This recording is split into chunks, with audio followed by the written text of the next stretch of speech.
Mapa curricular técnico en programación, ¿vale? Es decir, yo estudié la, la, pues, la carrera técnica en programación. Descripción, bla, bla, bla, bla, bla. Esta es la página del gobierno, o más bien de la escuela, con mapa curricular. Aquí está. Esto nos interesa esto. A partir de aquí, las materias que formaban parte de la carrera eran estas, las que tienen azul, ¿vale? Es decir, nosotros entramos con programación orientada a objetos, laboratorio de proyectos de tecnologías de la información 1 y administración de proyectos de tecnologías de la información 1. Esto no es indispensable para la seguridad 1 y administración de proyectos de tecnologías de la información 1. Esto no es indispensable para la seguridad, no lo es, pero sí es muy útil, ¿vale? De ahí el segundo semestre, bueno, aquí me enseñaron Java, ¿vale? Me enseñaron Java hasta producción de software para escritorio. Es decir, nuestro primer proyecto en esta juego de plataforma, yo recuerdo que hice un juego de la Segunda Guerra Mundial y con ese gané prototipos, que fue una competencia de programación ya de México, ¿no? Ahí fue cuando participé en la OMI por primera vez, la Olimpiada Mexicana de Informática, y pues obviamente, al venir de esta escuela tienes cierto nivel y ganas. Así de sencillo. Después tuvimos programación y servicios web.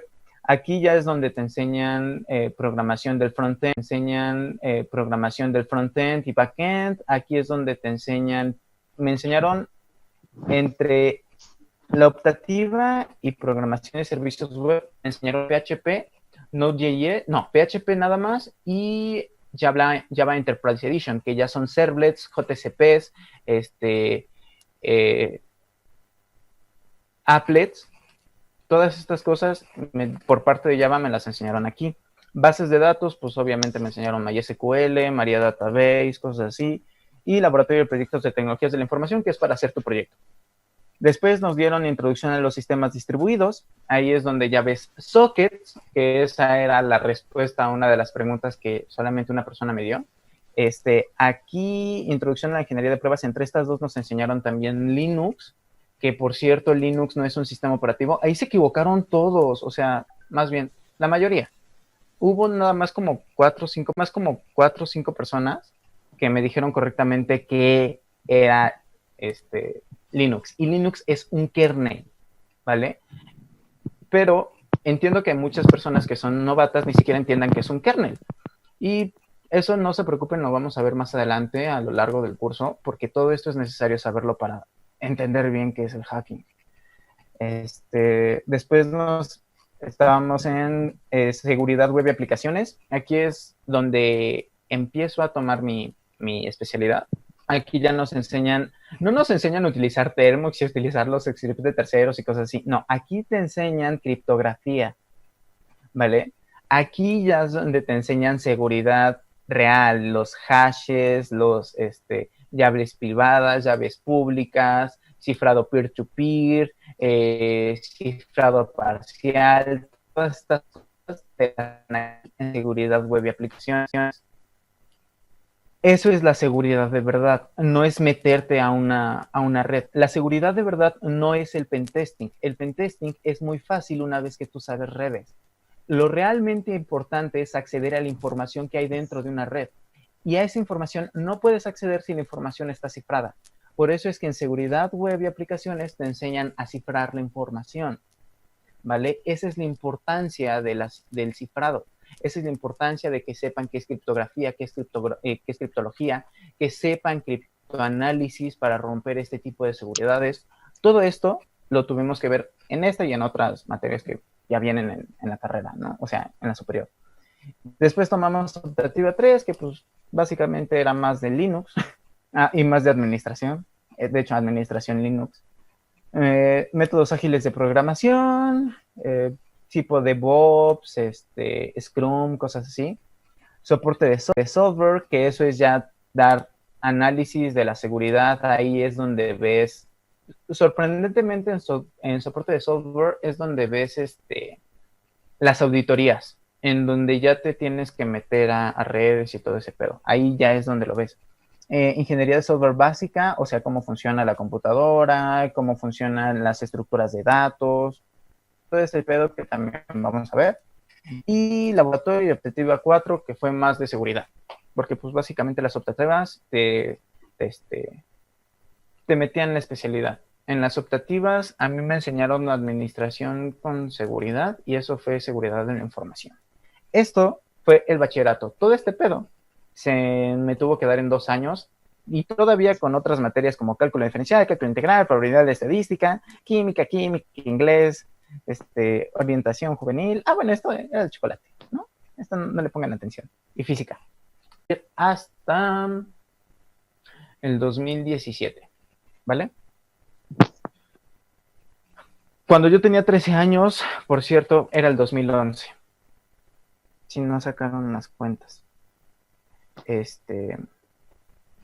Y vamos a mapa curricular ICE ESIME, que es básicamente mi carrera, ¿no? Plan de estudios ICE. ICE es Ingeniería en Comunicaciones y Electrónica. ¡Qué bonito! Ok. En primer semestre vimos obviamente las cosas de introducción, fundamentos. Aquí nos enseñaron programación, fundamentos de programación. O sea, tuve que empezar desde cero otra vez. Pero hagan de cuenta que aquí la mayoría ya veníamos con conocimientos de una carrera de técnico en programación, no de aprender programación básica como fue en la secundaria al bachillerato, sino ya de una carrera técnica bachillerato, sino ya de una carrera técnica de programación. Entonces, fundamentos de programación ya fue a un nivel mucho más bajo, ya nos metieron cosas como C, C++, pero ya nos las explicaron bien y no a grandes rasgos, o sea, nos explicaron bien cómo funciona la memoria RAM, cómo es todo el proceso del sistema operativo para que se pueda consumir y gestionar la memoria RAM, y no nada más decirte que la memoria RAM es un slot y que, o más bien, que es una cajita y que dentro de estas cajitas tienes una lista de cajitas y esos son los tipos de datos, y no. Ahí sí nos tuvieron que explicar a una profundidad aún mayor, ¿vale? Pero al final de cuentas siguen siendo fundamentos de programación que tienen que aclararte, pues, por la carrera, pues, porque es electrónica. De ahí, programación orientada a objetos, que es la otra materia de programación. Aquí ya vienen cosas más hardcore, como estructuras de datos y bases de datos, estructuras y bases de datos, los circuitos de corriente alterna y corriente directa, campos y ondas. Es muy importante entenderlo para electricidad. De hecho, campos y ondas es la base para poder entender cómo funcionan las comunicaciones a través del hardware. O sea, no nada más es que una red es un montón de protocolos y que una computadora se una con otra a través de un cable. No. También tiene que ver muchos eventos físicos adentro del cable. Y tienes que saber que hay ruido y tienes que saber que se puede comportar de cierta forma en ambientes fríos o en ambientes calientes. E incluso puedes diseñar dispositivos que puedan leer los campos electromagnéticos de un cable y saber lo que está pasando a través de esa red, sin necesidad de estar conectado a una terminal o interceptar el cable como tal. Eso se puede hacer. Y para entender eso tienes que saber campos y ondas guiadas, ondas electromagnéticas guiadas, que está aquí. Aquí la otra materia de programación era análisis numérico y a partir de aquí ya nos vamos más hasta por parte de electrónica. Todo esto ya es electrónica hasta aquí en microprocesadores, que es ya donde programas los microprocesadores y los microcontroladores. Espérense. Circuitos digitales. Bueno, aquí programación lo ves por parte de programación de bajo nivel. Ya tienes que ver assembler y cosas de ese tipo, ¿no? Dicen que me queda 10 minutos, entonces termino de explicar lo de la carrera y cuelgo la llamada y vuelvo a enviarles un link de la segunda parte. Recuerden, tengo que enviarles 3 links porque estos son, y no quiero utilizar otro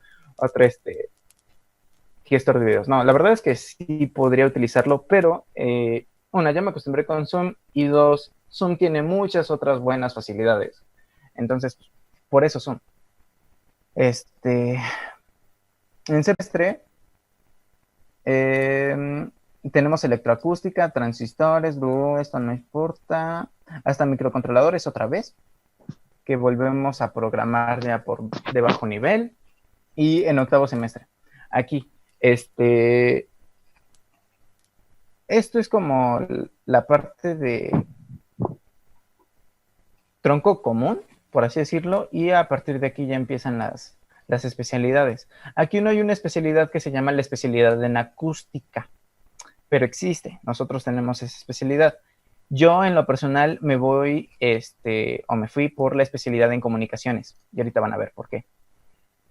Pude haberme ido por computación, pero la verdad es que el nivel que manejan de programación aquí es intermedio alto, pero no es alto, ¿vale? Entonces no terminó de convencerme por ese aspecto.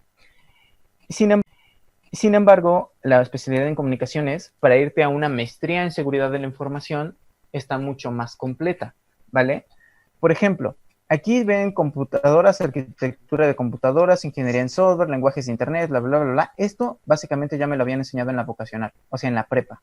Aplicación de redes con computadoras, agentes inteligentes expertos. Por esta materia yo me hubiera ido a especialidad en computación, pero nada más es una materia. Sistemas en tiempo real y visión por computadora es básicamente conectar los microcontroladores y leer lo que están viendo los microcontroladores y representarlos de una forma en la computadora, ¿vale? No es tanto así que tú crees una cámara desde cero, o sea, podría ser, pero no es eso, ¿vale? Y la especialidad en comunicaciones, que básicamente es electrónica analógica de comunicaciones, que obviamente ahí es donde te enseñan bien a cómo interceptar las comunicaciones de cable de red, comunicaciones por medio de fibra óptica, porque recordemos la fibra óptica ya maneja intercepciones por luz, ya no maneja ondas electromagnéticas, entonces interceptarlas es más complicado por fibra óptica que por cable coaxial. Entonces, pues hay mucha diferencia. Teoría de codificación y manejo de la información, que eso es ya básicamente cifrado. Las bases de los protocolos también. El diseño y administración de redes, obviamente, redes convergentes, redes de habla, sincronización y multiplexaje y sistemas de radiocomunicación. ¿Ven? Por eso es que esto está más completo que especialidad en comunicaciones. Porque esto para la seguridad, lo único que te podría servir es esto. Y pero esto ya lo había visto yo. Y de hecho es lo que vivo perfectamente. Entonces, volver a estudiarlo no está mal, pero para que ya sé que domino, y en vez de invertir el tiempo estudiando esto que yo ya sé que domino, estudio estas cosas que, pues, tengo un conocimiento sobre esto, pero no domino del todo.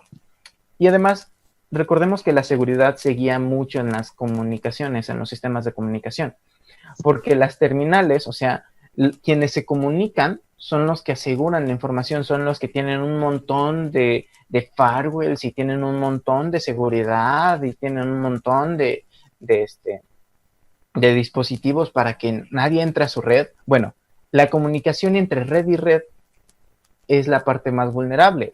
Recordemos cuando transfieren a los presos. La parte más insegura de una cárcel es transferir a los presos, es pasarlos de una cárcel a otra, porque es en donde se pueden escapar, es donde los pueden atacar. Y exactamente pasa lo mismo en comunicaciones y le pasa exactamente lo mismo en el hacking. Sí, es complicado entrar a una red, pero hasta cierto punto, si sabes redes, es muy sencillo porque al final de cuentas una red es un sistema de comunicación. Y puedes violar ese sistema de transferencia de comunicación, no violar la información en una terminal como tal. Es más fácil interceptar la información cuando se está enviando o cuando se está recibiendo, cuando está en proceso de transmisión. Eso es lo que nos interesa ahorita y eso es lo que vamos a ver durante todo el curso. Obviamente no vamos a ver las partes físicas, no vamos a ver electrónica básica, no vamos a ver electrónica analógica, no vamos a ver este tipo de cosas, pero por lo menos vamos a entender cómo funcionan y cómo podríamos atacarlo y de qué forma se complementa el software y el hardware, ¿vale? Eso es lo que nos interesa ahorita y obviamente cómo romper la convivencia que hay entre el software y el hardware para que el hardware se vuelva vulnerable y puedas acceder a la información a través del hardware, ¿vale? Bueno, les dije que esto se iba a acabar. Entonces, voy a colgar y en unos minutos vuelvo a iniciar otra transmisión y les vuelvo a pasar el link, ¿vale? Por el, por el grupo. Ya no es necesario que me manden su mensajito de presente, pero sí es necesario que entren. Y voy a verlo, voy a anotarlo porque aquí hay 35 personas asistentes, entonces tómenlo como un receso de 5 minutos, ¿vale? En un momento los vuelvo a marcar.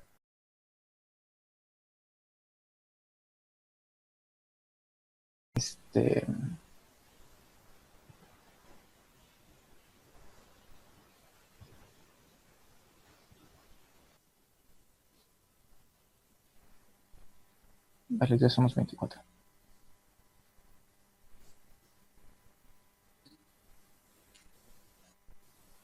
Ok, entonces estaba en que ya, así se terminó.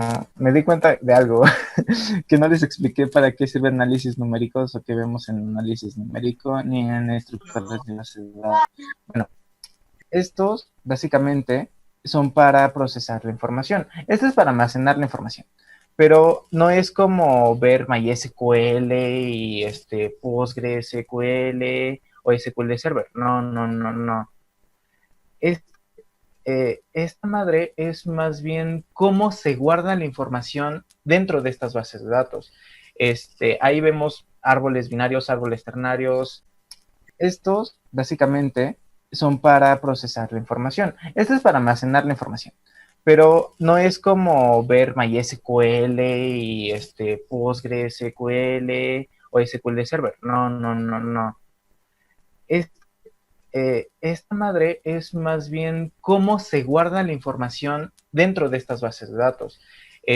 Ahí vemos árboles binarios, árboles ternarios, listas simplemente enlazadas, doblemente enlazadas, teoría de grafos, vemos grafos, multigrafos, poligrafos, vemos un montón de cosas que es básicamente explicarte cómo se estructura la información dentro de la base de datos. No es igual a los sistemas relacionales en donde esta tabla se une con esta tabla por medio de estos datos. No, no, no, no. Es cómo es que se organizan esos datos adentro de esas tablas. Para eso nos sirve. Y análisis numérico por medio de un montón de ecuaciones súper raras y súper complejas, el comportamiento de la información. Es decir, tienes un montón, es una de las bases del análisis de datos, ¿vale? El análisis de datos es otra cosa igual,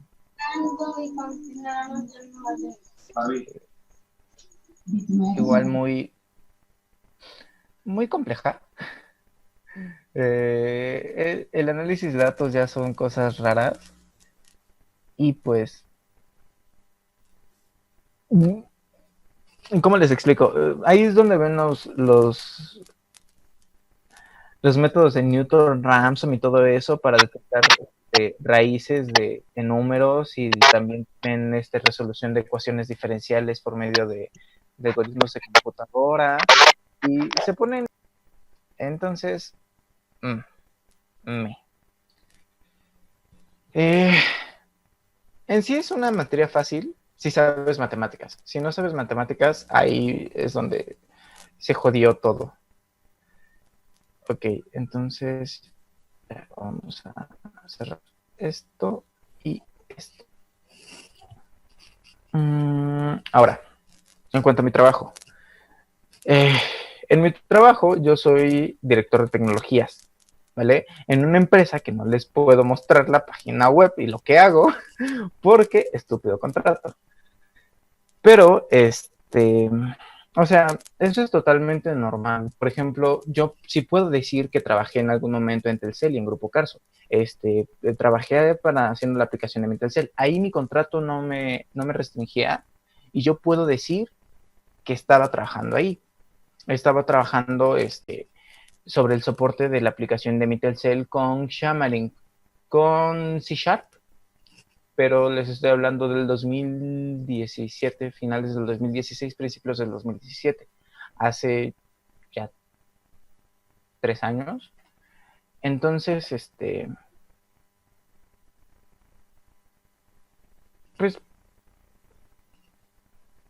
de cierta forma hay algunas empresas que por la información que manejas no puedes decir que trabajas ahí. Por ejemplo, yo tengo acceso a toda la información de esa empresa, ¿vale? Ese es mi trabajo como director de tecnologías. Tengo acceso a las bases de datos, tengo acceso a los servicios de soporte, tengo acceso a incluso a modificar la arquitectura de la red interna, la infraestructura de la red la puedo modificar a mi gusto, como me parezca bien o me parezca óptimo, que ahorraría recursos, mejoraría la comunicación, etcétera, etcétera, etcétera, etcétera. Entonces no puedo simplemente llegar y decir, bueno, pues trabajo en tal empresa y tengo acceso a todo eso. No, así no funcionan las cosas. Igual, si ustedes llegan a trabajar de esto en algún momento, cuando ustedes sean, no sé, directores en tecnologías, los encargados de la seguridad, el ingeniero en seguridad, cuando tengan que ver por la información delicada de esta empresa, muy probablemente les prohíban andar divulgando que trabajan para X empresa. Eso sí pasa mucho, ¿vale?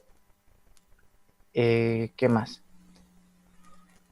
Bueno, en sí de lo que yo me encargo es obviamente de decir que puede mejorar o que no puede mejorar dentro de los servicios de tecnología. Por ejemplo, cuando yo llegué, estaban utilizando una sistema de red súper, súper horrible. Estaban utilizando todavía ese, ese cable UTP que venden en pues, básicamente en cualquier tienda de electrónica en donde no tienen el recubrimiento de blindaje, no tienen el blindado, entonces toda la información podía ser filtrada por un simple cable. Ya con el blindado no se resuelve del todo el problema, pero es menos complicado. De hecho, si ustedes en algún momento llegan a estudiar electromagnetismo o electricidad y magnetismo, entenderán el concepto que hay detrás de que algo tenga un blindaje de un conductor, porque ahí supuestamente ya no pueden pasar las ondas magnéticas. De hecho, ese es el principio que hay detrás de los condensadores, de las pilitas chiquitas que se utilizan en condensadores, de las pilitas chiquitas que se utilizan en electrónica, que pues básicamente la energía quede aislada ahí adentro del sistema y que nadie más pueda, o más bien no pueda salirse o no pueda liberarse más que por un solo camino. ¿Vale? Ese es el concepto que hay detrás de los microcondensadores. Y es el mismo concepto que se utiliza para decir o para evitar lo que yo les acabo de decir, que se ven ondas en ondas magnéticas electromagnéticas guiadas, que es básicamente interceptar la información por medio del cable. Bueno, si blindas el cable, si usas un cable blindado, no es tan sencillo, pero vamos a ver que sí es posible. Pero bueno, ¿qué más? Bueno, y básicamente tuve que cambiar eso en mi trabajo, también tuve que actualizarles un montón. Yo estoy a cargo de los servicios del hosting, de los servicios del servidor y de los servicios del VPS, porque tenemos la página distribuida en estas cosas, en estas diferentes cosas, porque vamos a ver que una de las bases de la seguridad informática es la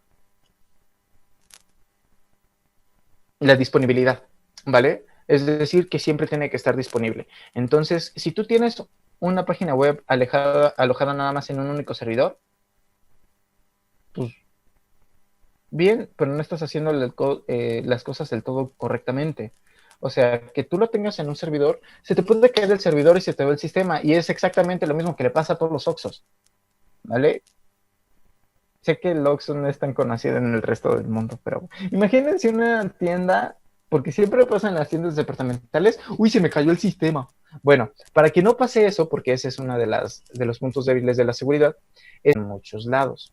Y nosotros, pues, tenemos la página web en un servidor propio, tenemos también un VPS, que es un Virtual Private Server, que es como contratar un mini servidor virtualizado en una página web, y pues depende de otra página web, y el servicio de hosting, que creo que la mayoría lo ha escuchado y lo ha utilizado para sus cosas de phishing, entre comillas, porque pues, ¿no?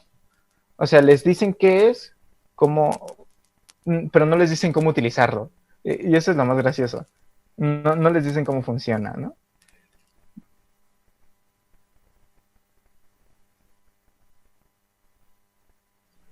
Bueno, entonces, esa fue mi curva de aprendizaje. Como pueden ver, es algo... Ah, bueno, sí, también en mi trabajo obviamente me tengo que encargar de...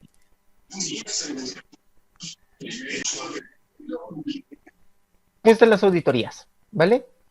Eso es súper, súper, ultra necesario. Yo tengo que hacerlo, me guste o no.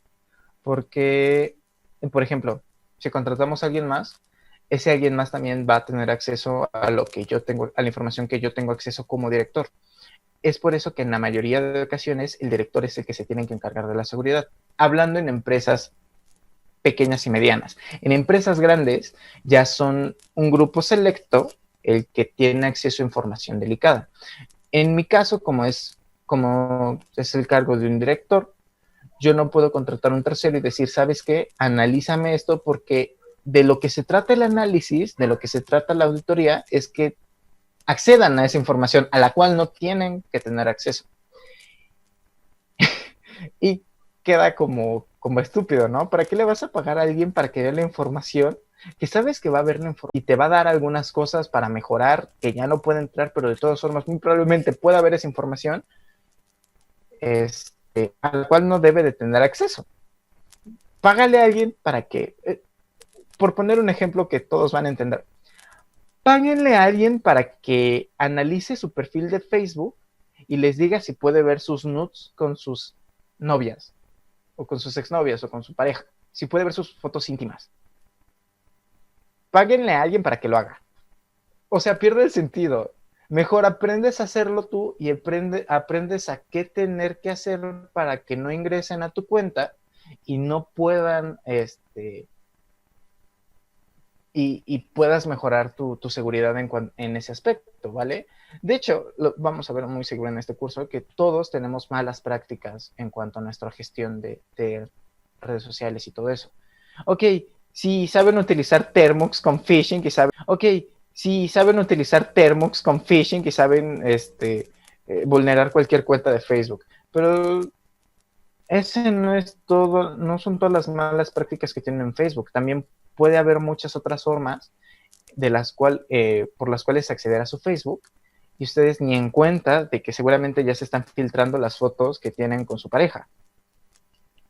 Ese es el problema, que, por ejemplo, cuando ingresas en este mundo tipo ScriptKitty y nada más aprendes a utilizar las herramientas de terceros, no sabes cómo protegerte porque tú no estás sabiendo cómo funciona la herramienta, ¿vale?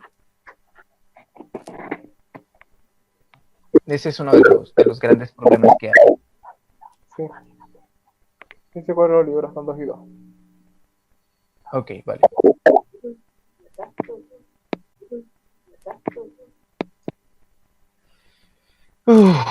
¿Qué más, qué más, qué más? Bueno, ahora sí.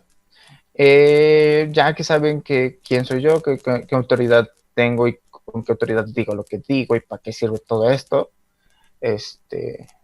pues ya pueden entender más o menos de qué va a ir el curso, ¿no? O sea, de entrada, tenemos que aprender programación básica. Para los que no se han dado cuenta, yo no estoy utilizando Windows, ¿vale?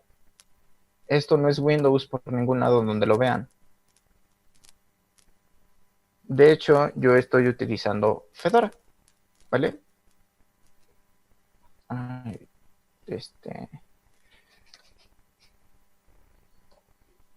Neofitch, ¿vale? Yo estoy utilizando Fedora por si no alcanzan a ver. Ahí está. Yo no utilizo Windows como tal. esto no es para presumirles, uy, sí, yo no soy Linux, yo soy ultra mega underground y no utilizo lo que el capitalismo me dice. No, no, no, no, no hay nada más lejos de la realidad. De hecho, yo también convivo mi computadora con Windows. Tengo multiboot, entonces puedo arrancar con muchos sistemas operativos diferentes. Puedo arrancar con Elementary, Fedora, Manjaro y Windows, obviamente. Tengo esos 4 instalados en esta computadora. Entonces, por eso es que les pregunté en las preguntas en el cuestionario si saben instalar programas en su computadora. Porque aquí viene otro punto. Yo no les voy a enseñar a utilizar o les voy a enseñar a instalar los programas que vamos a utilizar aquí en su computadora, ¿vale? Eso no lo vamos a ver. A ustedes tienen que saber cómo instalar alguna cosa. A menos de que sea una cosa un tanto compleja, les explicaría cómo se hace. Y generalmente las cosas un tanto complejas se hacen desde la terminal, independientemente si estás en Linux, Mac o Linux o Windows, ¿vale? Independientemente de eso, se instalan por la terminal, siempre. De ahí en fuera, en Windows, siguiente. En Linux, dependiendo tu gestor de paquetes. Y la cosa se puede complicar un poco en Mac porque puede estar o no en la store de Mac, o tendrías que instalarlo directamente igual desde repositorios propios del sistema. Ok, ¿qué vamos a instalar? Bueno, primero, ¿qué es el hacking? ¿No? ¿Qué es la seguridad informática? Verán, el hacking es un poco difícil de explicar. ¿Por qué? Pues más que simplemente seguridad informática, ¿vale? Es mucho más que simplemente romper los sistemas. Es mucho más que ingresar a sistemas. El hacking, bajo la definición estricta de la palabra y basándonos en la historia del hacking, es programación avanzada. ¿Pero hasta qué punto programación avanzada? Bueno, es esa forma de pensar de forma paralela en donde encuentras maneras de manipular un sistema para que realice funciones para las cuales no está diseñado. Entre ellas, romper su propia seguridad, ¿vale? Por ejemplo, cuando ustedes tienen una base de datos y tienen una interconexión de una página web con una base de datos, si ustedes no validan bien el formulario de su base de su página web, pueden ingresar a la base de datos por cómo está construido o cómo funciona internamente las tecnologías. No es porque hayas hecho mal la conexión o hayas hecho mal alguna cosa. Tú lo pudiste haber hecho bien, simplemente tienes malas prácticas de programación. Y por eso una persona pudo haber ingresado a tu base de datos y tú no haberte dado cuenta de eso. Poner una sentencia SQL en un formulario de HTML y volarte toda la base de datos. Así es como se hacen las inyecciones SQL. Entonces, una persona que sabe programar bien, que tiene buenas prácticas de programación, no es vulnerable o es menos vulnerable a ciertas fallas del uso de las tecnologías, ¿va? Tú vas todo feliz por la vida creyendo que PHP es lo mejor del mundo y con tus buenas prácticas bien, pero resulta que PHP es altamente vulnerable. Entonces, tú estás muy feliz programando en PHP y pensando que como estás programando bien, las cosas van a funcionar bien. Y sí, las cosas funcionan bien, pero alguien que sepa cómo funciona PHP de manera interna puede mover cosas y tú no darte cuenta de que las está moviendo y perder toda tu seguridad. Por eso es que dicen que PHP es un sistema inseguro, es un lenguaje inseguro, porque cómo funciona internamente deja mucho que desear en términos de seguridad. Cosa que obviamente se resuelve con Laravel, con frameworks. Y también eso es otro punto, el estar súper terco de que voy a utilizar, yo soy un súper mega programador, ultra mega bueno y yo me la sé de todas a todas y yo no voy a utilizar frameworks que están hechos para bebés a todas y yo no voy a utilizar frameworks que están hechos para bebés. Yo voy a utilizar el lenguaje de programación puro y duro. Ok. Lo bueno de los frameworks es que, como su nombre lo dice, son todo un entorno de tecnologías. Entonces, gracias a que utilizas todo el entorno de tecnologías, tienes una capa de seguridad extra. ¿Y adivina qué? Por creerte el mejor programador del mundo y el programador que se la sabe de todas a todas, lo primero que estás haciendo es perder tu seguridad. Similar al caso del root en Android, ¿vale? Ustedes han visto que en la mayoría de los grupos lo primero que preguntan es ¿cómo meter el root en Android? Bueno, actualmente, en pleno 2020, rotear un teléfono es una idea muy mala. Estás perdiendo toda la seguridad y si no sabes, es susceptible a que te metan un virus de una forma en que tú no te imaginas que te podrían meter un virus. Por ejemplo, cuando tú ruteas un Android, automáticamente puedes hacer ejecutables los archivos autoejecutables. Y no es necesario que tú instales algo para que se instale un virus en tu Android. Simplemente con que abras una página web, con que abras un link, con que abras un video, con que abras un documento de PDF, con eso, si eres root y no está bien configurado tu terminal, ya eres víctima de un virus. Gracias a que quisiste utilizar el sistema operativo puro y duro porque tú ya sabes utilizar Linux, ¿no? Así. Bueno, similar es el caso parecido en los lenguajes de programación. Entonces, el hacking como tal no es la seguridad, no es que yo entre a un sistema, no es la seguridad, no es que yo entre a un sistema y me meta a su red y todo el pedo, no. El hacking es utilizar las tecnologías de una forma distinta, porque bien puedes obtener información, pero al mismo tiempo también puedes modificar cómo se comporta un software. En el caso también, por ejemplo, de las licencias de Microsoft, ¿no? Que tienes tu Office y craqueas tu Office. Los cracks son virus. Un crack es un virus. Y también craquear los antivirus. O sea, le estás metiendo un virus a tu antivirus para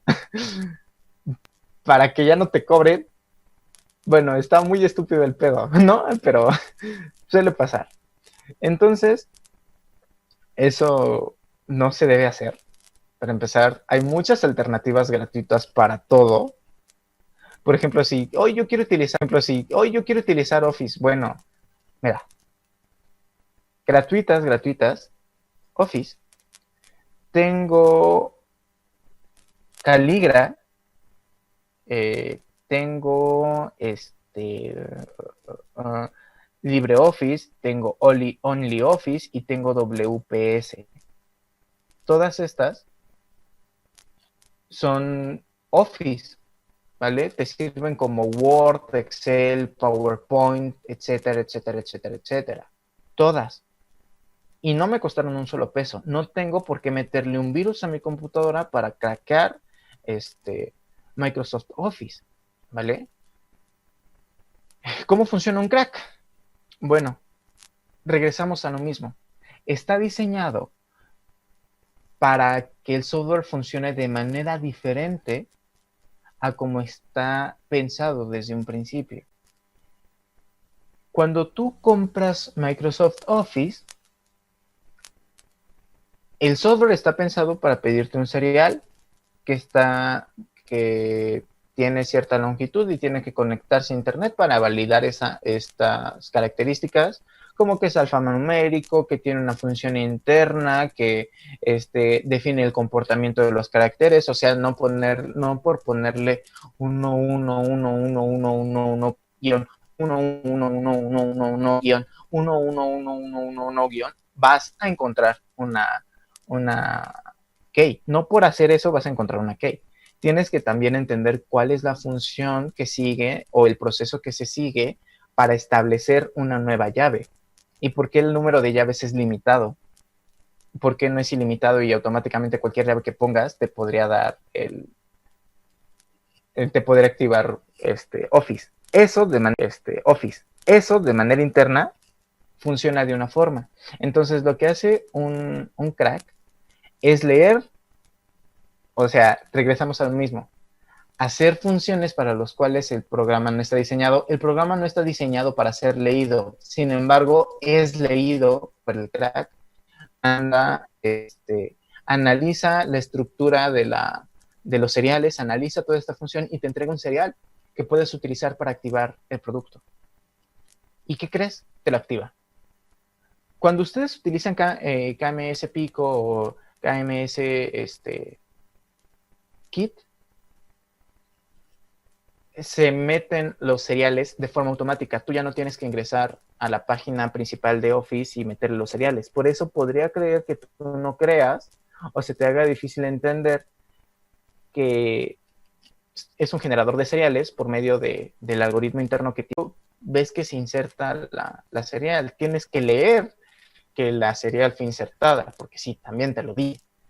Pero si te la pasas picándole, picándole, picándole hasta que funciona, pues obviamente no lees nada. Eso también funciona de esa forma. Entonces, hackear esto, porque quieras o no, que digas, no es hacking. No, que tú lo uses no es hacking. Lo que hace internamente es el hacking, ¿vale? Entonces, el entender cómo funciona de manera interna es lo que te hace hacker, por así decirlo, el que hace entender o el que te hace entender cómo funciona la seguridad informática de manera interna. Y como vimos, el hacking no es romper la seguridad. Romper la seguridad es una de las características o uno de las consecuencias de que un software funcione de una forma distinta para las cuales está diseñado. Entender bien esto, tenemos que aprender cómo se hace el software para entender cómo podemos hacer o cómo podemos diseñar un software que haga una tarea específica y obviamente una vez entendiendo esto, entender cómo podemos hacer que un software haga cosas totalmente distintas para las cuales fue programado. Pero para eso tenemos que aprender a programar. Y es por eso que desde el principio, cuando tú te metes en este tipo de temas, no tienes que empezar por Termux y con scripts de terceros.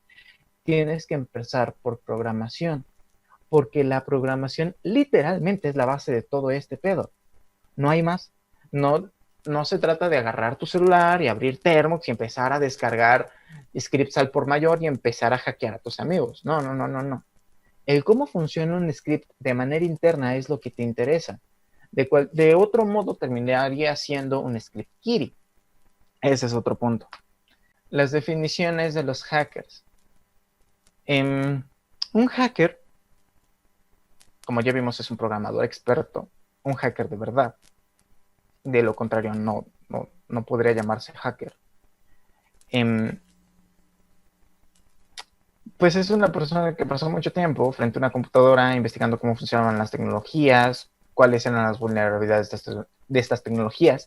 Pasó mucho tiempo leyendo código. Esa es otra característica de la programación. No se trata de que tú andes codificando a lo pendejo durante día y noche, sino de que se trata de que leas tu propio código y entiendas qué chingados estás haciendo para poder mejorar.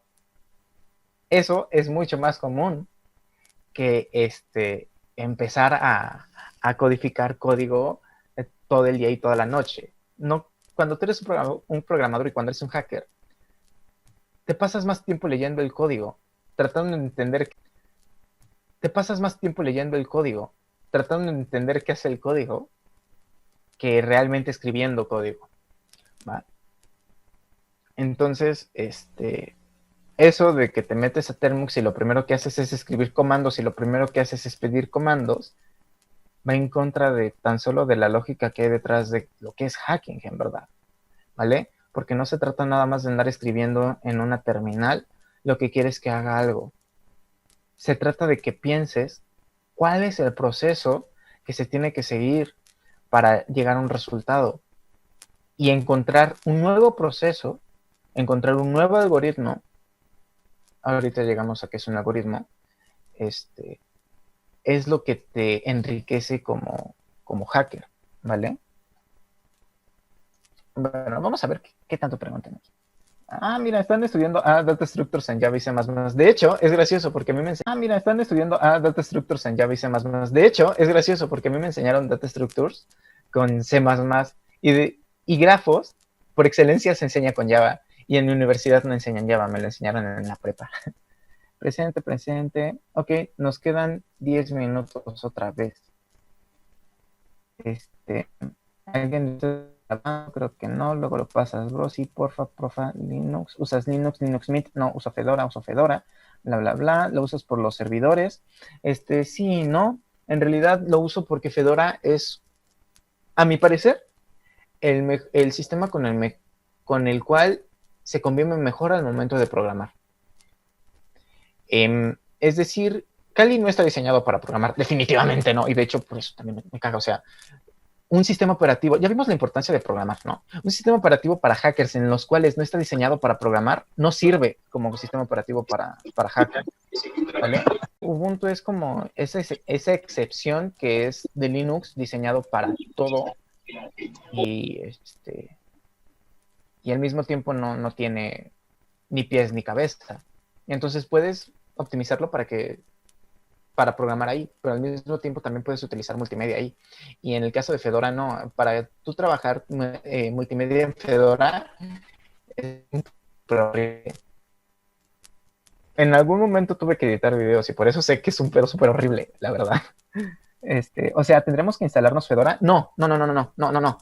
Ahorita Linux no nos vamos a meter, ¿vale?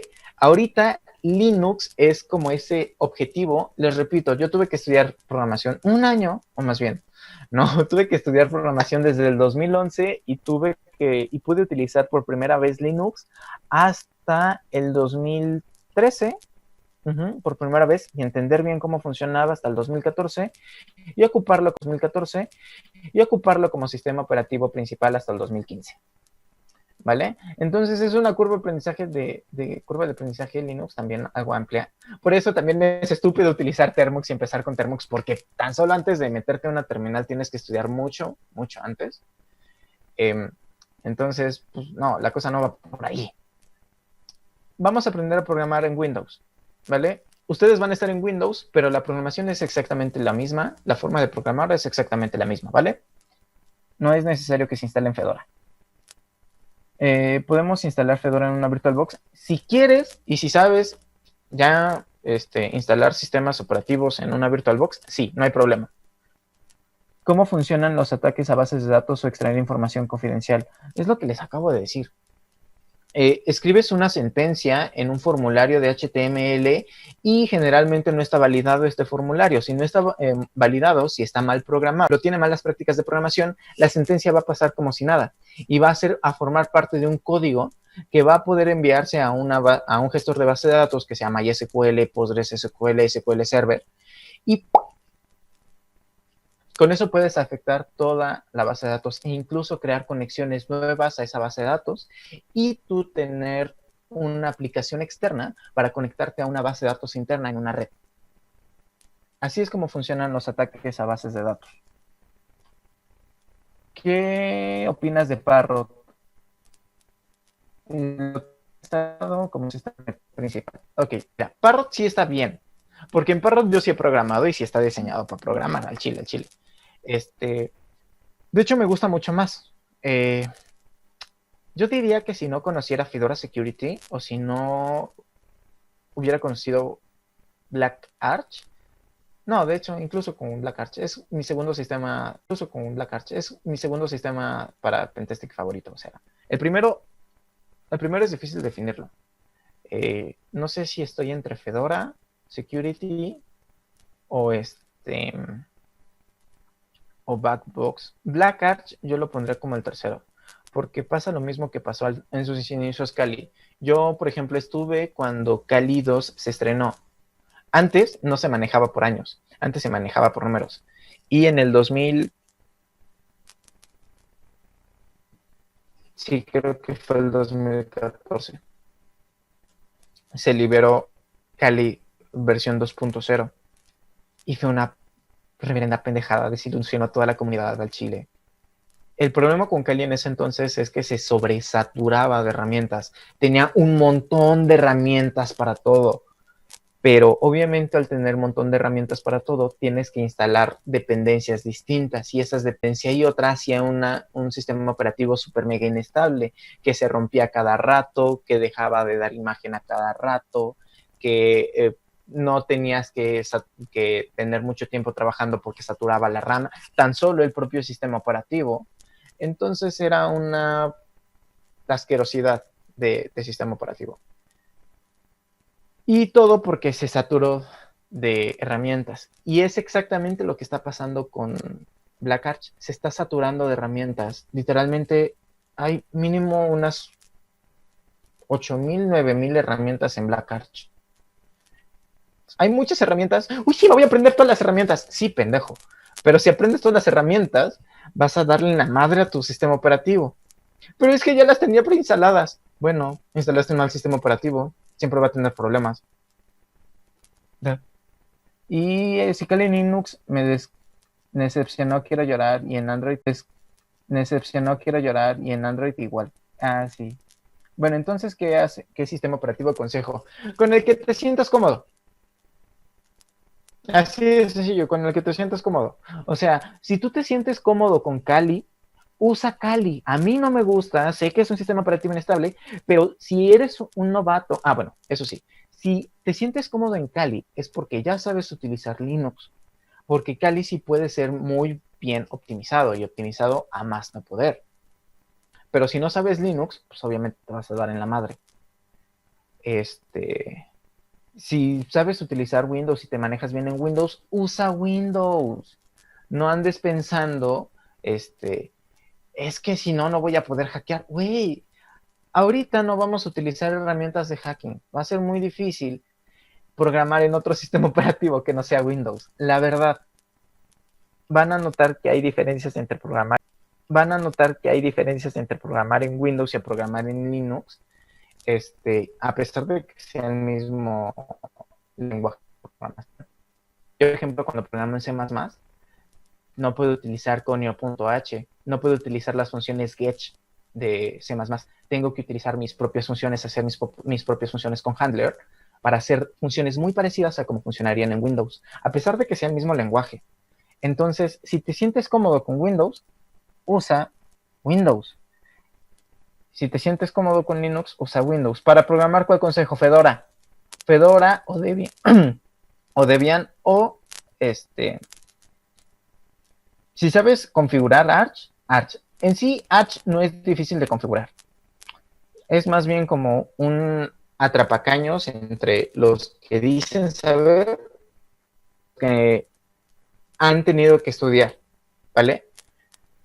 Arch es complicada. No es complicada. Simplemente es como se hacían las instalaciones antes de Linux. No es que sea más complicada y tengas que ser mucho inteligente y super mega hacker para instalar Arch. No, es que tienes que saber cómo funciona un sistema Linux de manera interna para instalar Arch.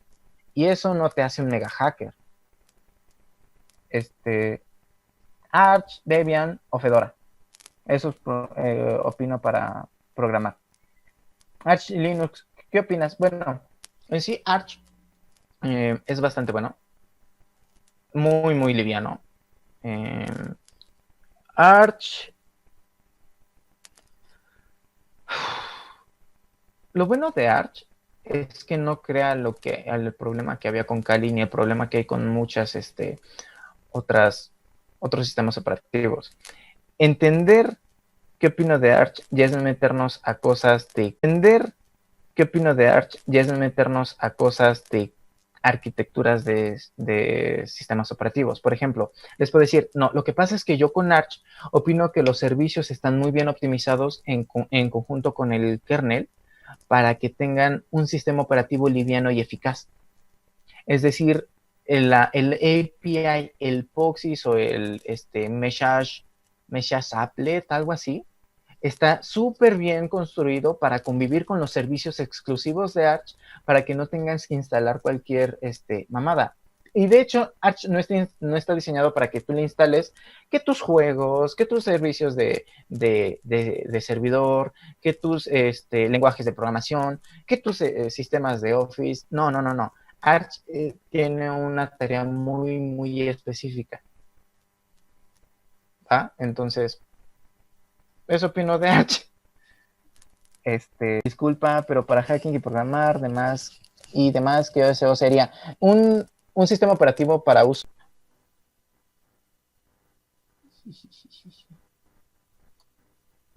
Ahora,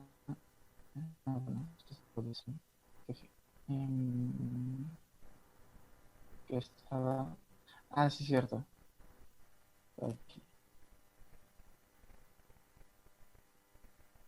Sí, qué bueno que ya llegaron. Estaba respondiendo dudas sobre Linux, ¿no? Bueno, en sí, les recomendaría que Linux lo tocáramos cuando estuviéramos en el módulo de Linux, porque vamos a llegar una vez con módulo Linux, ¿vale? Y entiendo que hay muchos que son nuevos, entonces algunos ni siquiera tienen idea de programación y su única convivencia con Linux ha sido termo. En sí, les recomendaría que Linux lo tocáramos cuando estuviéramos en el módulo de Linux, porque vamos a llegar una vez con módulo Linux, ¿vale?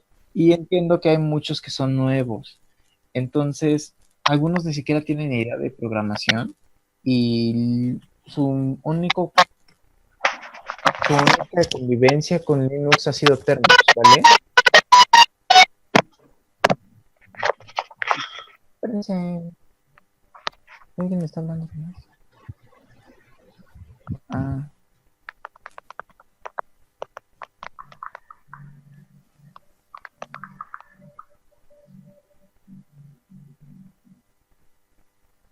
Ok, entonces ya. ¿Se puede usar Parrot para hacer este curso y programar? Sí. Sí. No hay problema. Con Parrot. Parrot es bonito, Parrot es bebé. El único inconveniente con Parrot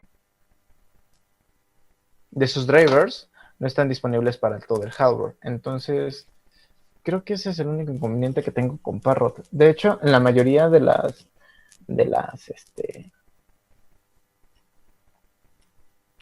los foros de hacking y todo esto, casi nadie odia Parrot. O sea, quien odia Parrot es más por un resentimiento, y lo reconoce que es por un resentimiento de no encontrar drivers para su hardware, que porque sea un mal sistema operativo como tal. Sí, Parrot es bueno, es eficaz. El micro, por favor, sí. Pregunto lo mismo de arriba sobre Parrot. Parrot sí es bonito. Parrot, mira, Parrot es aceptable. Igual, te diría que no te metieras en sistemas operativos si no conoces sobre Linux, si no has tenido un curso previo de Linux, con Parrot porque pues al final de cuentas es Linux, ¿no? Y al Linux, con Parrot porque pues al final de cuentas es Linux, ¿no? Y al final de cuentas caemos en lo mismo, es ya un sistema operativo especializado. Parrot tampoco está diseñado para novatos, no está diseñado para alguien que no sabe convivir con Linux. Si quieres un sistema operativo para programar y no sabes convivir del todo con Linux, pero ya sabes algunas cosas básicas y por lo menos sabes instalarlo, métete con Linux Mint o con Deepin o con Zorin. Ubuntu, mira, Ubuntu si tienes un buen hardware, ¿vale? O sea, es bueno, no está mal. Ubuntu siento que está un poquito mejor que Ubuntu normal, pero Ubuntu Mate también está mucho mejor que el Ubuntu normal, pero en sí yo diría que como primer SEO, en los cursos presenciales que doy, sí les pido que sea Linux Mint. Este,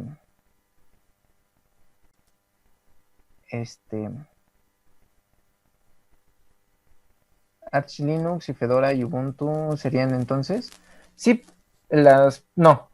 y Debian, Ubuntu no tanto. Bueno, es que Ubuntu es muy, muy bueno para programar, pero pues yo diría mejor que Debian. Lo mismo que arriba, Fedora, he hecho yo también. Nice, yo ya he usado muchos Linux en AWS y en mi PC y en otras plataformas. Sí, son muy buenos para contenedores. De hecho, Fedora, es lo que estaba viendo, miren. Nada más para los que tocaron ese tema. Para los demás esto va a ser muy raro. Fedora, es lo que estaba viendo. Porque yo tengo, como pudieron haber visto aquí, Fedora 31, pero ya salió la estable. Entonces, exactamente anoche, me fui a la página de Fedora y busqué qué había de nuevo. Y resulta que tienen los Core OS y el Silverblue para contenedores. Los contenedores es como hacer un servidor chiquito dentro de un servidor grande. Hacer muchos servidores chiquitos dentro de un servidor grande más bien. No es como una virtualización de computadora normal. Una virtualización de computadora normal está diseñado para tener 2 o 3 computadoras virtualizadas dentro de tu computadora física. Un contenedor está diseñado para tener 20, 30, 40, 50 computadoras virtualizadas en clusters. O sea, en muchas computadoras, pon tú, conviven 5 computadoras. Si las tuvieras por separado, conviviendo esas 5 computadoras, puedes virtualizar 3 en cada una y tienes 15. Bueno, en un clúster y con contenedores tú puedes tener 40 o 50 máquinas virtualizadas. Esa es la diferencia, ¿no? Debian, sí, Debian. He utilizado Parrot, Waveslax, Lax, Debian, Ubuntu y Kali Linux. No soy experto en Linux, pero me defiendo. Iniciemos todo con Fedora para ir igual. No. Fedora es un sistema operativo delicado que si tú no sabes manejarte bien en él, te va a costar mucho problema. La verdad es que al principio yo alababa a Fedora y todo el pedo, pero los primeros meses me dio tantos problemas que fue como de, no mames, y estoy recomendando esto, ¿en serio? ¿Qué pedo? Algo así estuve pensando yo. Una pregunta, ¿qué máquina virtual sería mejor recomendable como VirtualBox o Workstation? ¿Qué máquina virtual sería mejor recomendable como VirtualBox o Workstation Pro?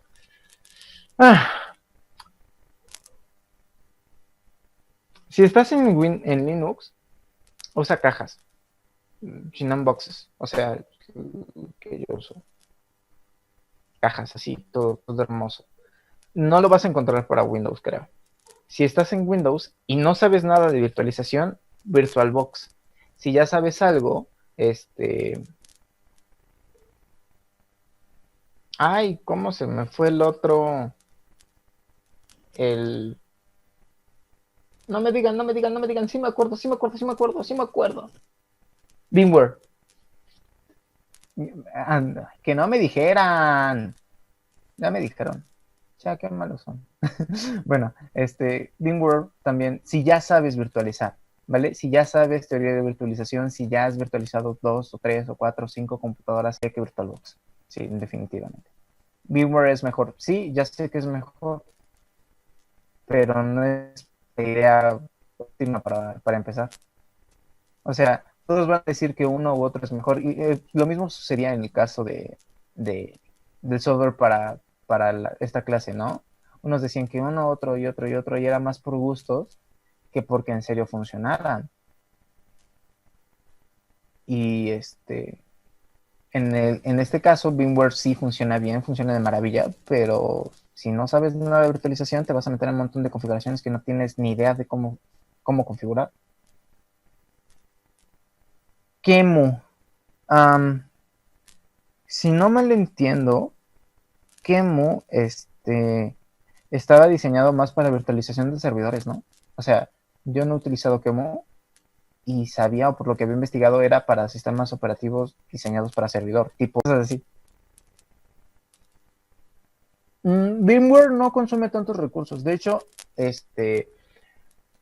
cuando tú las analizas, VirtualBox consume más. Eso sí, tienes que aprender a configurarlo. Si configuras mal VMware, obviamente se te va a disparar en cuanto a recursos. Y te va a hacer muchos cuellos de botella, pues porque no sabes configurarlo. Pero si sabes configurarlo, eh, o sea, puedes tener máquinas geniales.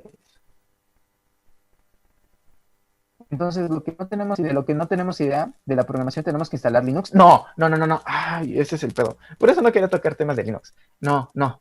Ustedes, los que no saben nada, absolutamente nada de programación, aléjense de los sistemas Linux, ¿vale?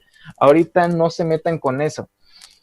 Si se quieren meter por su cuenta, está bien, pero probablemente lo primero que hagan sea romper su primer sistema Linux. Pero probablemente lo primero que hagan sea romper su primer sistema Linux y darle en la torre y pedirle más recursos de los que pueden dar en su computadora y que se les trabe. Eso siempre pasa de ley en las primeras virtualizaciones. Este, que configuras mal algo y que de pronto deja de funcionar tu sistema operativo principal, por lo tanto deja de funcionar tu sistema operativo virtualizado.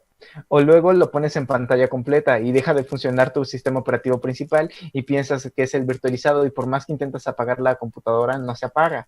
Es todo un rollo. Entonces ustedes, si se meten a virtualización sin saber programar, es bajo su propio riesgo, ¿vale? Sí, sí, ahorita sigan con Windows. Los que no saben nada de programación, es mejor que no le tengan miedo a Linux. Eso sí, Linux no muerde, pero sean prudentes, a eso me refiero. Sí, sí que hemos para servidores. Ey. Ok, gracias. Confirmo.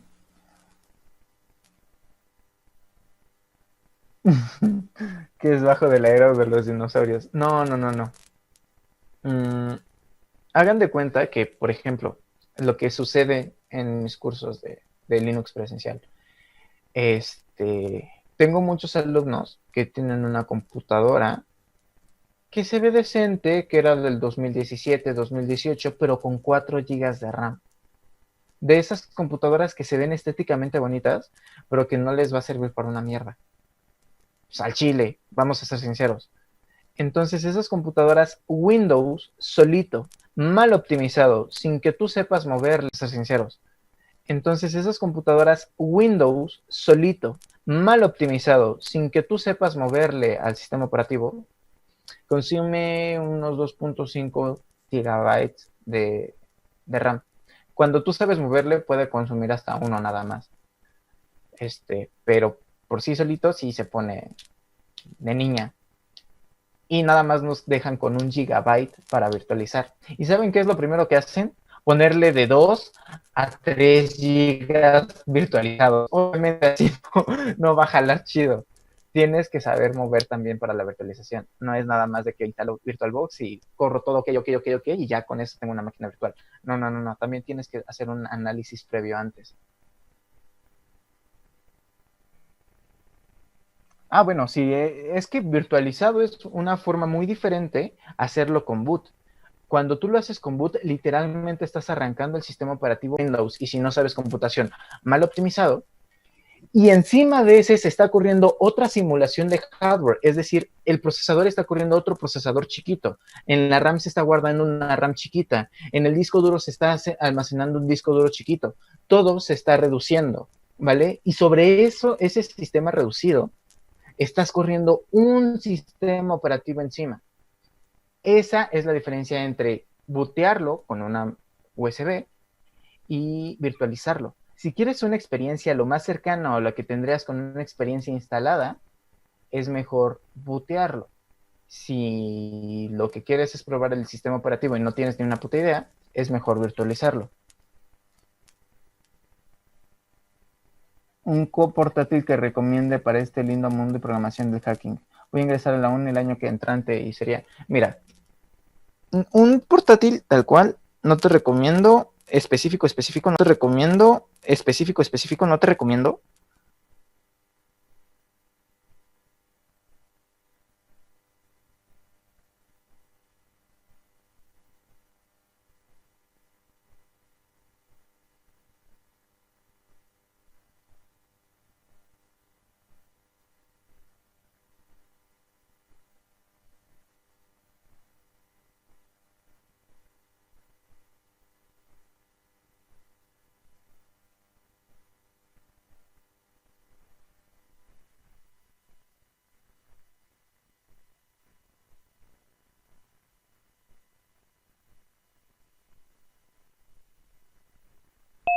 sistemas de servidor, tengas que hacer un montón de cosas que se te compliquen a lo largo de tu carrera.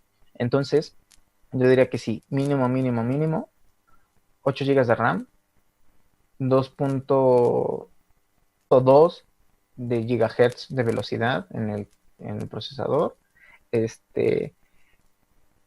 La velocidad de la RAM, bueno, es que las computadoras, eso en sí no hay tanto problema en las lab, porque tú no puedes moverle al hardware. Entonces, todo el hardware que tienen está optimizado para el propio equipo que está corriendo en tu escritorio, más bien en tus piernas. Entonces, no puedes decir que hoy vas a hacer un cuello de botella con la RAM. Puede pasar que el propio modelo tenga un cuello de botella y si investigas antes el modelo, lo primero que te va a salir es que tiene errores. O sea, cuando hay un mal modelo de portátil, lo primero que hace la comunidad es saltar en contra del modelo. Me ha pasado muchas veces. Por ejemplo, por eso no me gusta tanto Lenovo. Lenovo tuvo un modelo que tenía un cuello de botella en su RAM. Su RAM, la capacidad de lectura del procesador que tenían era muy superior a la capacidad de velocidad que tenía la RAM por defecto. Entonces, lo primero que encontrabas cuando investigabas en internet era que no la comprara. Eso pasa mucho en los portátiles. Yo sí tengo Lenovo. No estoy diciendo general, como Lenovo en general. Estoy diciendo de ese modelo en específico. Si buscas tu modelo de tu computadora y no encuentras nada malo, pues seguramente está bien.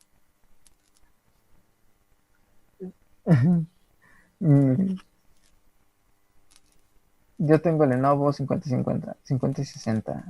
Ah, tengo una mini lab de 4 gigas RAM. Ay, que corre 2.5. Bueno, está decente en cuanto a la velocidad. Tiene una tarjeta gráfica de 2 gigas. Ajá. Y es de arquitectura 64 bits. Ve si puedes aumentar la RAM y con eso ya tendrás algo más decente. Sí, porque, o sea, está bien. Para productos de ofimática, cosas así. Hasta eso, programación no es altamente recurrente. Les repito, programación no es altamente exigente. Programación básica no, pero ya programación avanzada, programación ya en donde tengas que interactuar con muchas cosas. Por ejemplo, programación distribuida tienes que hacer una red, ¿no? Tienes que convivir 3, 4, 5 computadoras, hacer que convivan entre ellas. Y si no tienes 3, 4, 5 computadoras, lo primero que se te ocurre es virtualizarlas. Y virtualizar 5 computadoras, con eso no te alcanza. Entonces, sí, mira, ahorita para empezar, hasta con 2 gigas te va bien.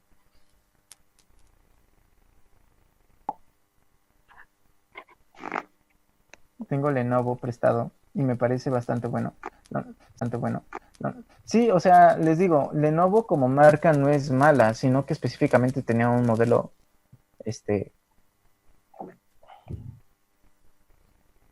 desafortunado, ¿no? O sea, ni siquiera vamos a decir un mal modelo, sino un modelo desafortunado. ¿Qué otra cosa? Muy buenas marcas, ahí sí te digo, Asus, ¿vale? Asus es una muy buena marca. Yo siento que PHP, pero porque principalmente todas mis computadoras han sido PHP, no, PHP, pendejo, HP, ¿vale? En sí te la recomiendo porque he tenido una computadora que tengo desde el 2016 y me sigue jalando chingón. Pues es esta, creo. A ver, espérate. Ah, sí, sí es esta. Ay, qué pendejo. Esta la he tenido desde el 2016 y todavía puedo hacer mis directos con ella. Esta tiene unas especificaciones un poco. Era del top de medio alto de ese entonces. Tiene 12 GB de RAM. Fue el primer modelo con tener 12 GB de RAM. Tiene una AMD A10 que varía, depende cómo la agarres, pero a veces te corre hasta 3.1 GHz y hay veces en donde te corre 1.8 pinche procesador pendejo. Tiene una Radeon Graphics R8 o R6. No me acuerdo, pero el chiste es que tiene 2 gigas y puedes dedicarle memoria RAM. De hecho, tenía 8 gigas dedicado cuando yo la compré. Obviamente la mayoría de sus puertos son 3.0. Era bastante buena. Y de hecho es una pantalla bastante grandecita. El costo era el pedo, o sea, en ese entonces, aquí en México, esta computadora me costó, bueno, 17,000 pesos entre 20. Am, como $450. No, 1,700, la mitad de 1,700. No, no, ay, fue mucho más. Fue $850, más o menos. En ese precio andaba esta computadora, en ese entonces. Ahorita una computadora similar con estas características han de costar unos, no sé, $500, más o menos por ahí.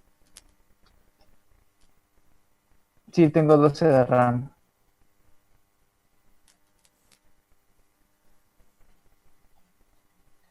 Bueno, entiendo que algunos otros que también están entrando a este pedo no entiendan más o menos de que eso es una de las cosas que tenemos que abordar al principio del módulo de Linux, que es Introducción a la Ingeniería de Software.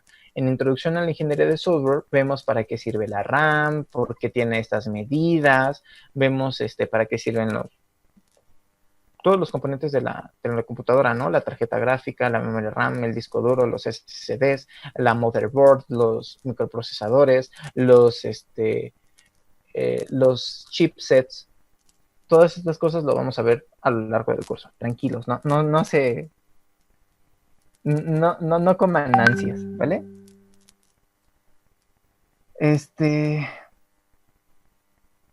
No, a mí tampoco me dieron. Yo esta computadora se la tuve que trabajar con mi papá, que en paz descanse. Ay, qué triste es decir eso.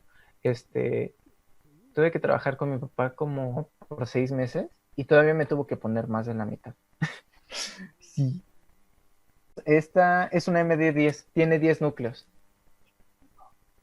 Nada más que creo que 4 están dedicados a video. Entonces, funcionales lógicos, tiene dos lógicos y 2 aritméticos. Mande.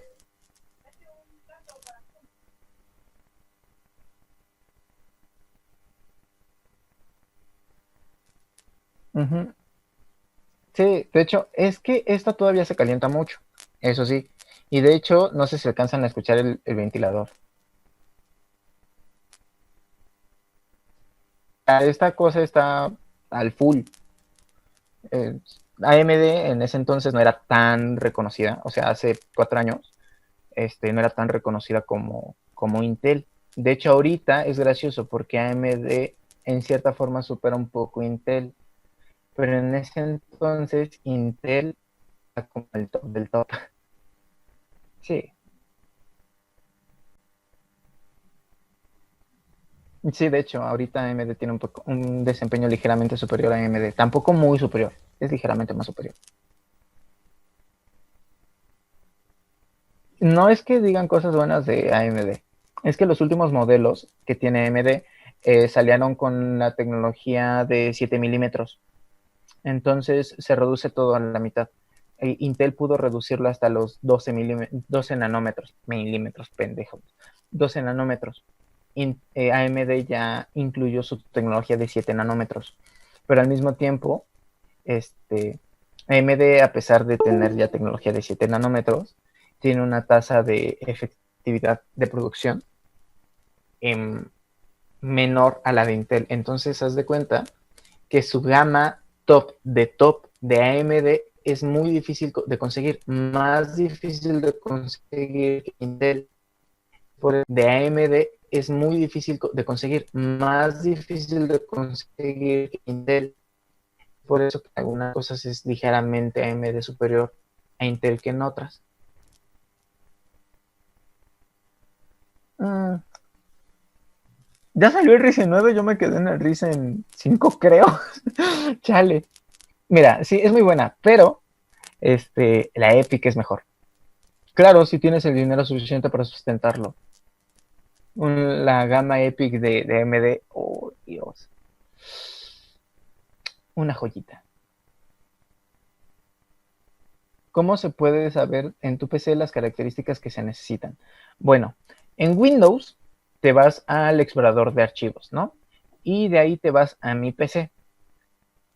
Te metes en clic derecho, o sea, sin seleccionar nada en mi PC, te metes en clic derecho y le das en propiedades, ¿vale?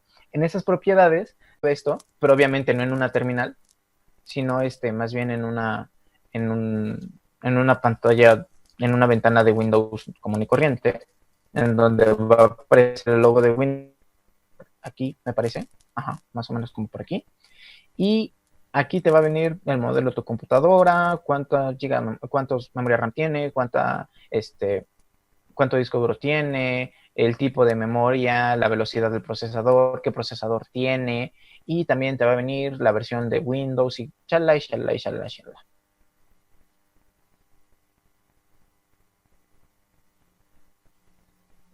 Sí, Intel, mira, Intel tiene una racha histórica mejor que AMD, eso sí. AMD, de las cosas buenas que he hecho, son pocas a comparación de Intel. Históricamente Intel tiene un desempeño mucho mejor que AMD. Pero ahorita específicamente en estos momentos, el que tiene mejor desempeño en el presente es AMD. Pero es de gusto. Nada más que eso sí, claro, Intel tiene un costo muy, muy, muy, muy especialito. De hecho, creo que por un modelo muy parecido, con las mismas características de AMD e Intel, vi que AMD costaba cerca de $50 menos que Intel.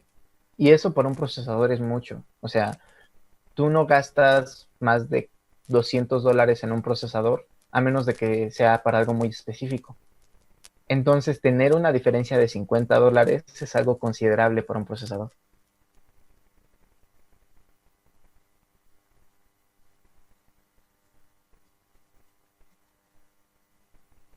Tengo RAM en 4 y 64 bits.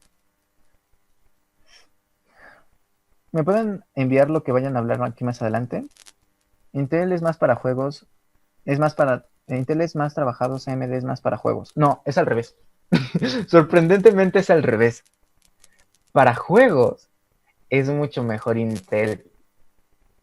Mucho, mucho mejor Intel. Y más porque tiene compatibilidad con Nvidia. Pero una compatibilidad ya a nivel de hardware, es que descargué diferentes drivers. No, no, no, no. Ya por su arquitectura interna, Nvidia tiene mucho mejor compatibilidad con AMD. Y para quien lo sepa, Nvidia es tarjetas. De hecho, yo diría que la mejor marca de tarjetas para videojuegos.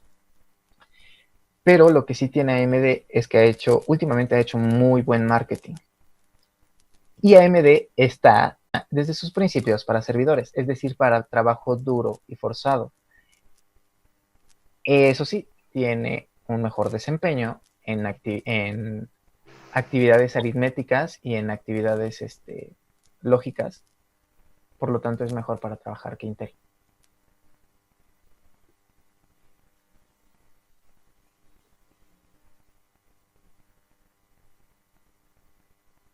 ¿Qué foros o lenguajes o lugares nos recomiendas para buscar información? Oh, sí, sí, sí, sí. Bueno, ya hay que dejar de hablar de computadoras. Ya no sé ni cuánto tiempo me queda, pero ya, ya, ya, ya, ya, ya. Ok, este. Va, miren, para empezar, vamos a empezar con programación, pero vamos a empezar con programación básica. Entiendo que aquí muchos no sepan programar, porque pues, leí sus, sus, sus cuestionarios. Y les digo, nada más 5 personas respondieron bien que eran Linux, porque leí todos. Entonces, igual muchos me dejaron todo vacío porque pues, no sabían nada de programación. Me quedan 10 minutos, así es que vamos a ver rápido qué vamos a necesitar. Miren, quien ya haya estado en cursos anteriores conmigo sabe que yo utilizo muchos editores de texto para no tener que casarlos con un editor de texto, ¿vale? Entonces, yo aquí tengo instalado Atom, tengo instalado Sublime Text. ¿Dónde está? Ah, bueno, Visual Studio Code también lo tengo instalado. Sublime Text está por aquí. Ah, mira, aquí está. Y tenía otro. Ah, bueno, y creo que tengo Pluma. Y obviamente en la consola tengo Nano y tengo BIM, ¿vale? Nano. Y aquí abajito, BIM. ¿Vale? O sea, tengo 5 editores, 6. Ustedes utilicen el que ustedes quieran, ¿vale? O sea,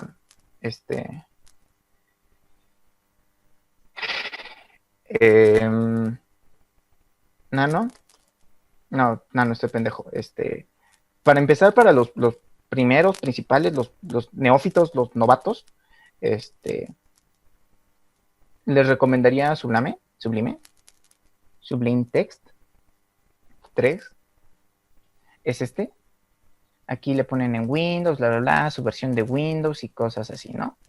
Y también les recomendaría Notepad++.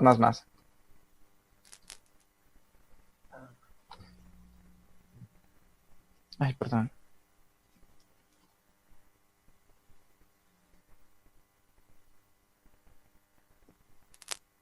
¿Vale? O sea, este Notepad también es muy, muy, muy bueno para empezar. No te satura de funciones como muchos otros editores de texto. Es un editor bonito, chiquito, no tan bonito al chile, con el cómo se ve es un poquito feito, pero eso lo puedes configurar. Se ve así. Entonces no está tan vicioso, no está tan hermoso, pero no te satura de funciones, a diferencia de otros editores de texto, ¿vale? Entonces, entre Sublime Text y Notepad++. Ya cuando por lo menos estemos en Po, ya les diré, no, pues sí, instalen Visual Studio Code y díganme qué les pareció, o instalen Atom y díganme qué les pareció, porque eso sí, tienen muchas funciones, no de entrada, pero detrás tienen muchas, muchas funciones, ¿vale? De hecho, Sublime Text también. Ahorita los voy a saturar con Sublime Text. ¿Qué más? ¿Qué más? Replit. No, yo no recomiendo Replit. El problema con Replit es que corre encima del navegador y, por ejemplo, para hacer multicursor con Replit no se puede. O para hacer atajos de teclado está muy limitado a comparación de otro editor de texto instalado. ¿Vale? Una pregunta, un IDE, no, espérense. Un IDE es un integrado. Estos no los vamos a ocupar hasta después, ¿vale? Por lo menos ya hasta que sepamos utilizar programación orientada a objetos bien, no cuando estemos ingresando. Cuando estemos ingresando nos vamos a cambiar de editor de texto. Pero ya cuando sepamos programación orientada a objetos bien, entonces sí les digo que descarguen Eclipse, les digo que descarguen NetBeans, PyCharm, cualquiera que ustedes quieran, ahí sí ya va a ser alguien que empieza, a menos de que lo quieras torturar, no te recomiendo que se lo diga, ¿vale? No confundir IDE con un editor de código, exacto. O sea, el IDE es una cosa totalmente integral. Es decir, cuando nosotros trabajemos con código, vamos a tener que compilar desde la terminal, ¿vale? Cuando nosotros trabajemos con editores de texto, vamos a meternos a rutas y todo este pedo. Y cuando estemos trabajando con un IDE, simplemente va a estar a un clic el compilar y el ejecutar. Va a ser algo totalmente distinto. Pero tengan en cuenta que un editor de texto solito puedes programar muchos lenguajes de programación ahí. Y en un IDE no. En un IDE generalmente está diseñado para un solo lenguaje de programación. Esas diferencias las vamos a notar cuando estemos en un IDE o cuando pasemos de IDEs, de editores de texto a IDEs, ¿vale? Cuando estemos en un IDE o cuando pasemos de IDEs, de editores de texto a IDEs, ¿vale? Tengo NetBeans y DevC++. ¿Lo puedo ocupar? Yo creo que nada más NetBeans. DevC++ es para C y C++. Y no creo que ocupemos C++. NetBeans te va a servir por lo menos para Java y para JavaScript. Visual Studio Code es un editor de texto, no un IDE. Y me queda, no sé cuánto me queda, pero ya se va a terminar esta llamada. Échale. PyCharm, creo que es solo para Python. Sí, PyCharm es solo para Python. Y creo que puedes meterle módulos para JavaScript. Bueno, en cuanto a lenguajes de programación, investiguen cómo instalar el JDK, ¿vale? El JDK es el Java Development Kit de Oracle. Les voy a enseñar cómo meterse a descargarlo, ¿vale? Espérense. Se van a ir a la página de Oracle, ¿vale? O sea, llegan aquí a la página de Oracle. Se van a ir a estas barritas que hay aquí. Y ahí se van a ir a Java. O sea, le dan aquí, clic en las barritas y hasta abajo, del lado izquierdo, aparece Java. Se van a Java. Aquí se van hasta acá abajo, le ponen a más abajo, les piden Oracle Java Products. Se van a Java SE o Standard Edition, ¿vale? Y learn more about Java SE, bla, bla, bla. Sí, quiero Java SE. Y aquí en Updates, o sea, les va a mandar a esta página que parece una página distinta. Aquí en Updates se van a ir a Java SE 14 o Java S11, cualquiera de las dos les va a servir. La 8 también les va a servir, pero pues, para tener las últimas actualizaciones a 14, ¿vale? O sea, regresemos. Le dan clic aquí, a ver si lo puedo hacer más grande. Sí. A ver. Le dan clic aquí en el Java SE14, ¿vale? Y automáticamente los manda a esta página y aquí dice Oracle JDK. Le ponen Download JDK, ¿va? Y aquí ya eligen cuál necesitan. Si el de Windows de 32 bits, el installer de 64, les recomiendo que sea esta, no el compressed archive, sino ¿vale? ¿Qué más? Ah, sí, nos falta también Python, porque vamos a aprender con 3 lenguajes de programación, no sé si se lo había dicho. Con Python, ¿no? Nos vamos igual a Welcome to Python, simplemente le ponen Python ORG y les aparece Welcome to Python ORG. Aquí nos vamos para acá. Downloads. Le damos clic en Downloads. No nos vamos para acá, sino en Downloads. Y automáticamente les aparece Download Python por 3.8.2. ¿Vale? Y bla, bla, bla, cancelar. No lo necesito ahorita. Lo descargan. Y cuando lo vayan a instalar, les recomiendo que busquen un tutorial al chile. Y que le pongan va a haber un punto en donde tengan que agregarlo al pad, ¿va? Vean cómo agregar, en los que están en Windows, vean cómo agregar Java al pad y cómo agregar Python al pad. Aunque en sí Python nada más tienes que darle clic en un recuadrito y al momento de la instalación. Cuando yo instalé Java la última vez, no aparecía en el instalador la opción de agregar al pad. Así es que era agregarlo de forma manual. ¿Vale? ¿Qué lenguaje nos enseñaré? Les estoy diciendo que son 3 lenguajes los que les enseñaré.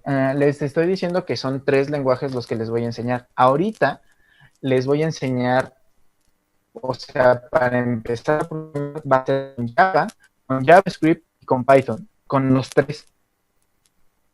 Suena pesado, suena doloroso y créanme que lo es. Pero gracias a eso van a entender desde el principio las diferencias entre lenguajes de programación, las diferencias entre sintaxis, las diferencias entre que un lenguaje de programación sea elegante y otro lenguaje de programación no lo sea. Van a entender un montón de cosas que los va a hacer crecer como analistas. Y sobre todo, van a entender que no se deben de casar con un lenguaje de programación, porque en las escuelas, en los foros, en